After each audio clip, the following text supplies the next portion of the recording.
Hey class, it's Mr. Dow. Just wanted to do a brief video catch-up with you on this, the beginning of the second week of this semester of English 101. Before we get into any information, though, let's take a look at what's going on with the class dog, Crypto. Crypto, is anything going on? Anything? Nothing's really going on with Crypto. All right. Basically, something that I wanted to put into the syllabus, but that I didn't get around to doing, was a kind of a calendar, a summary of what's going to happen each week in this class. Since I know I'm only putting up the weeks one by one, you might not have a sense of that. So here, I'll do it right now for you real quick. In week number 1 and week number 2, we're basically learning the terms of short story analysis. We're practicing with analyzing short stories. Week number 1, we began that. In week number 2, we'll continue, get a little more deep into it. And also in week number 2, I will give you the prompt for paper number 1. Paper number 1, as you'll read about, is a straightforward short story analysis. You're given a story. You're going to have to write a 5-paragraph essay on that story. The only source you'll need is the story itself. In paper number 3, week number 3 is probably the most important week of this class, because in week number 3, you have to do a lot of the work of the writing for paper number 1, which is going to be due the following week. But that actually takes a lot of the real time of the course. In other words, you're going to have to show me that you know how to use quotations in support and in writing, and you're going to have to give me an outline to the paper, and you're going to have to show me a body paragraph in the paper, a draft paragraph.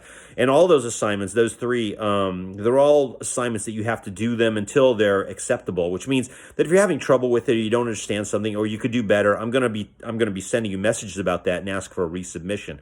So week number 3 typically takes the most effort of all the weeks and the most time for a student. Week number 4, the paper will actually be due. Remember, again, this is only a single source paper. Also, in week number 4, when that paper is due, I'll give you the prompt for paper number 2.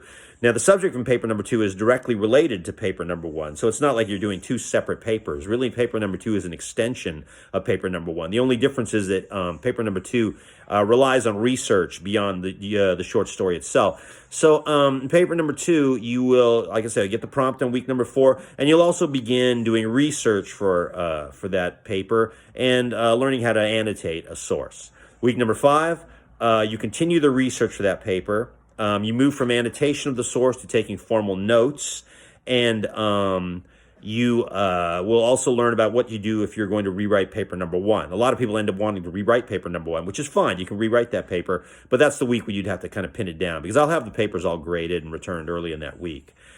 So by the time we get to week number 6, all that's really left to do is to take the final exam and to turn in paper number 2 with all the research materials.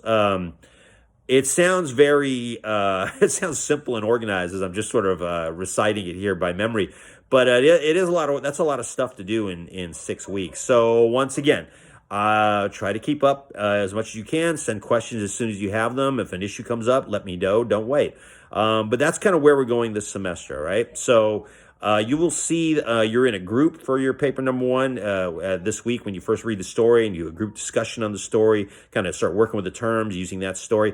And, hopefully those groups will stick together. A lot of times in this class, what happens is as we go through the semester, people start dropping out and the groups get thinned out quite a bit. But I only have 4 stories that I'm dividing between. So hopefully you'll be with other people, kind of just working together to try to understand the story before you have to write on it. Okay, so if you have any question about any of that stuff or anything else, let me know. Otherwise, move on into this week's assignments and readings, and let me hear from you if you need to get hold of me. Let's check in on Crypto again. What's he doing? Crypto, what are you doing? Okay, that's good. Okay, I'll talk to you later. Bye.